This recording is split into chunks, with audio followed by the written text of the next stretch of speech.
Story 1. The Passenger in Black. This happened about 6 months ago when I was working late night shifts driving for Uber in Phoenix, Arizona.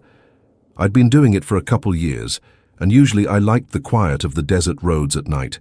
No traffic, less stress. And honestly, the tips were way better. But if you've ever done this job, you know that the late hours sometimes bring the kind of rides that stick with you. Not the fun kind, the kind that keep you awake long after you've parked your car for the night. That night started off completely normal. I remember it clearly because the air was hot even for Arizona, like the kind of heat that clings to your skin. Even after midnight, I had just dropped off a college kid near the ASU campus, and I was parked at a gas station sipping on an energy drink waiting for the next request. Nothing about that moment felt unusual until my phone buzzed with a ride request from a grocery store parking lot just a few blocks away. It didn't feel strange at first, but the moment I clicked accept, I got that sharp twist in my gut. You know that feeling. When you know something's wrong but can't explain why. As I pulled into the lot, I noticed immediately that the store was dark. All the lights were off. It was closed for the night, but standing under the dim yellow glow of the single street lamp was a man. He was tall, wearing an oversized black hoodie, and black gloves despite the heat. His face was tilted down like he didn't want me to see him. I slowed down, and the first thing that crossed my mind was to cancel the ride and just keep driving. But my finger hovered over the button, and for some reason, I didn't do it. I stopped the car, unlocked the doors, and that's when he lifted his head just enough for me to see his eyes bloodshot wide. Like he hadn't slept in days, he slid into the back seat without saying a single word. The air instantly felt heavier, like I had just made the worst mistake of my life. Most riders either get on their phone or stare out the window. But this guy didn't move. He sat perfectly still, his head slightly lowered but his eyes locked onto mine in the rearview mirror. I tried to focus on the road, but every time I glanced up, I caught his stare, unblinking like he was studying me. I reached for the radio just to cut the silence, but before I could even touch the dial, his voice cut through the car, low and raspy. "Turn that off," he said, except I hadn't even turned it on yet. The way he spoke sent a chill crawling down my spine. His words weren't loud, but they carried weight like he was used to being obeyed for a few minutes. Neither of us said a word. The GPS told me the destination was about 15 minutes away, a house in a residential neighborhood, outside downtown Phoenix. I tried to calm myself by thinking maybe he was just tired or high or both, but then he spoke again. His question felt like a knife pressed against the back of my neck. He asked, "Do you ever pick up someone you shouldn't have?" I forced an awkward laugh, hoping he was joking. But he didn't laugh back instead. He leaned forward slightly, just enough for me to feel his breath on the side of my neck, and whispered some rides done at the end where they were supposed to. My grip on the wheel tightened. I kept my eyes glued to the GPS like it was the only thing keeping me alive. I didn't want to engage, but he kept talking. He said he used to drive 2 Uber Lyft, all of it. Until one night something went wrong. His words slurred like he was half drunk. But I caught enough. He claimed a passenger tried to rob him. Then he paused and smiled wide in the mirror, a smile so wrong it made my stomach drop. Then he said, "But I took care of it." The way he said those words made me believe him. It wasn't to brag, it was a confession. My chest felt tight. I was half convinced he had a weapon hidden under that hoodie, and I knew if I panicked, I'd only make things worse. I tried to steady my breathing when he suddenly leaned back and muttered to himself over and over, "I didn't know what mean it. I didn't know what mean it. Sorry, I am sorry." Each repetition faster, each one more frantic. The air inside the car felt suffocating, like the temperature had dropped 10 degrees. We were only 5 minutes away when he suddenly shouted, "You missed the turn. I hadn't. The GPS showed I was right on track." But I still slammed the brakes. The way he snapped felt dangerous. I stammered that the GPS said straight ahead, but he cut me off and demanded, "Pull over here now." My heart was pounding so loud I was sure he could hear it. I eased the car to the shoulder of the empty street. The headlights illuminated nothing but desert brush and chain-link fences. That is when I noticed headlights growing brighter in the rear view.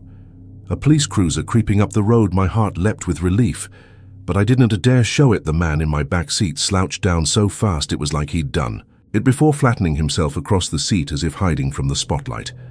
The cruiser passed slowly, its beam cutting across the inside of my car. I prayed the officer would notice, but the car rolled past without stopping, disappearing into the night. I turned back slightly and saw his eyes open just a slit, watching me, his lips curled into a smirk. He sat back up and whispered almost cheerfully, "You just got lucky," before I could respond. He swung the door open, stepped out into the dark and walked straight into the brush. No goodbye, no closure, just gone. Swallowed by the night. I sat there shaking, gripping the wheel so hard my knuckles hurt. I thought about calling the cops, but my mind was spinning with one thought. What if he came back? I ended my shift immediately. That night went home and didn't leave my apartment until morning. The next few days I kept checking the news obsessively, that is when I found it. 2 nights later, a local article mentioned a robbery at a convenience store, not far from where I had picked him up.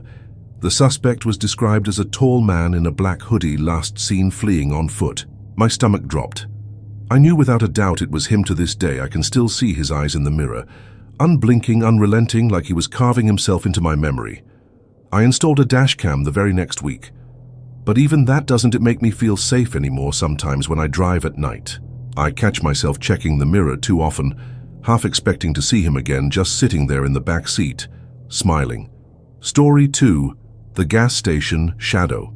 This happened in Texas last summer. I was driving from San Antonio to Dallas late at night. The stretch of highway I was on was long and empty, just flat land and scattered gas stations every 50 miles or so around 2A.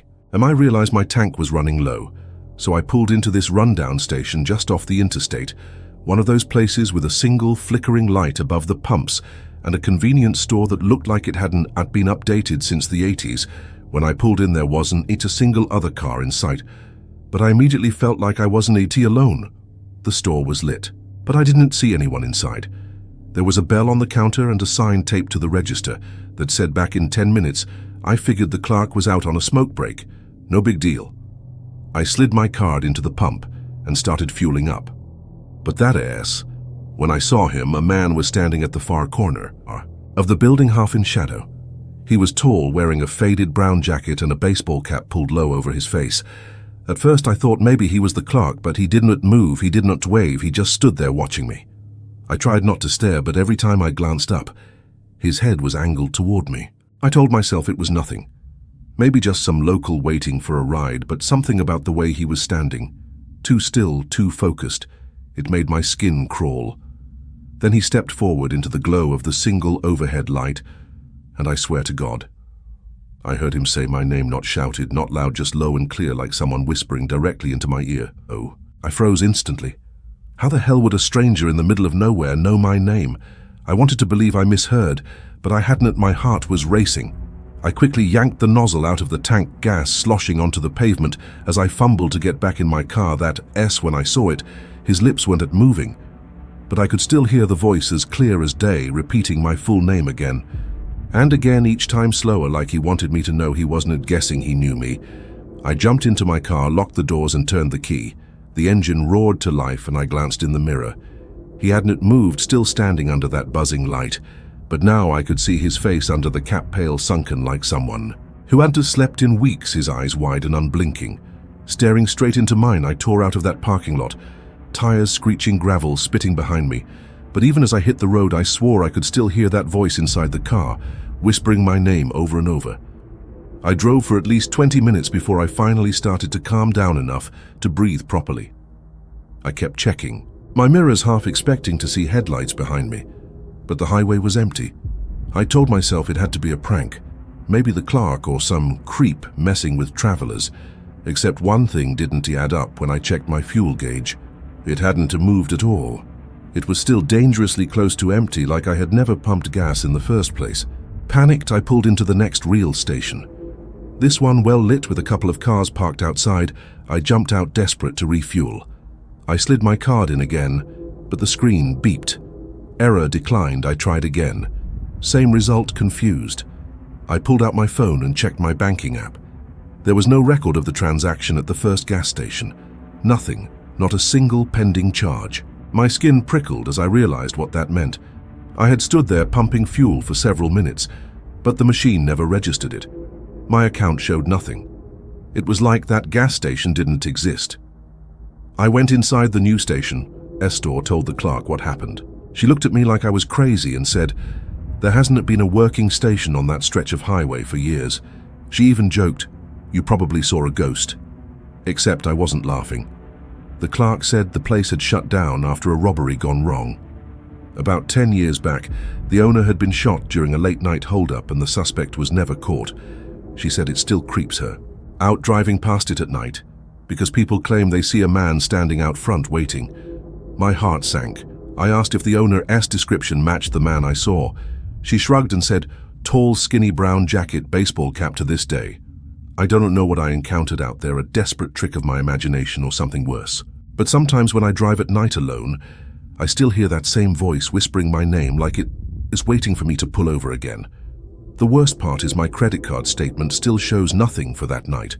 Nothing to prove I was ever there. But I know what I saw and I know he knew me. Story 3, the basement phone call.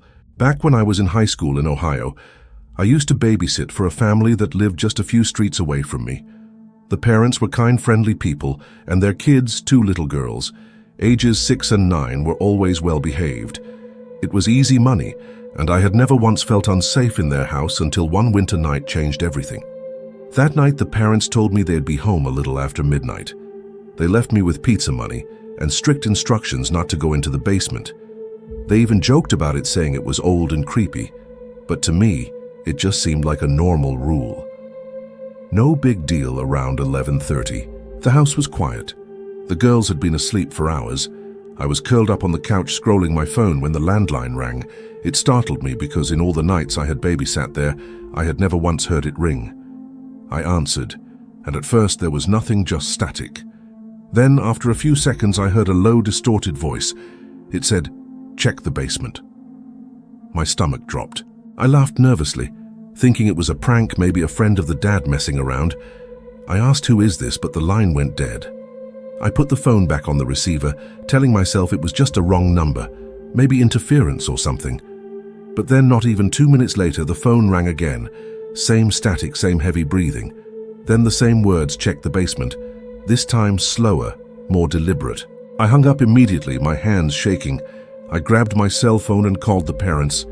The mom answered right away, cheerful at first, until I asked if they had just called the house line. Her tone instantly changed. She said, "No." "Why do you ask?" I told her about the calls, and the silence on the other end was chilling. Finally, the dad came on the line and asked firmly what exactly the voice had said. When I told him, his response made my blood run cold. He said there shouldn't be a phone connected down there anymore. My heart started pounding. I asked what he meant. He explained quickly that when they bought the house, there had been an old rotary phone installed in the basement, but it had been disconnected years ago and the wires cut. There was no way it could work anymore. He tried to reassure me, but his voice shook. I could tell he was rattled too. He told me to lock all the doors. Stay upstairs and they'd head home right away. I did exactly that, locking every door and window I could find, but I couldn't shake the feeling that someone was in that house with me. Every creak of the old wooden floor made me jump. Every gust of wind outside sounded like footsteps. Eventually, I sat back down, clutching my phone like a lifeline when I noticed something. The basement door at the end of the hallway was slightly ajar. I know for a fact I had closed it earlier, because I remember specifically making sure it was shut. The parents always emphasized to keep it locked, and I never questioned it. But now it was open just a few inches. The darkness beyond it looked bottomless. I stood frozen, staring at that gap, too afraid to move.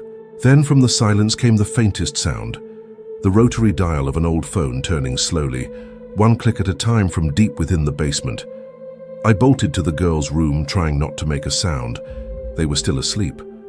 Thankfully, I locked their door from the inside and crouched by the window, debating whether to climb out and run to a neighbor's house before I could decide. The landline rang again, so loud it felt like it shook the whole house. I didn't answer.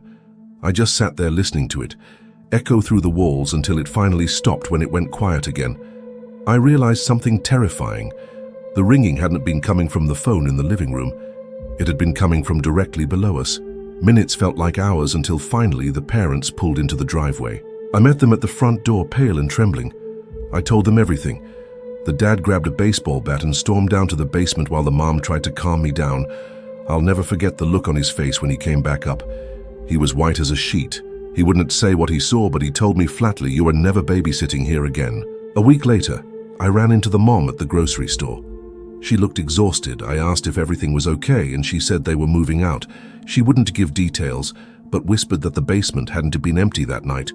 Apparently, the cops found signs someone had been living down there. Old food wrappers, blankets, and worse, a working phone hooked into a line that was supposed to be dead. To this day, I can hear the sound of a rotary dial without feeling sick, because I know someone was down there calling me, telling me to come check the basement.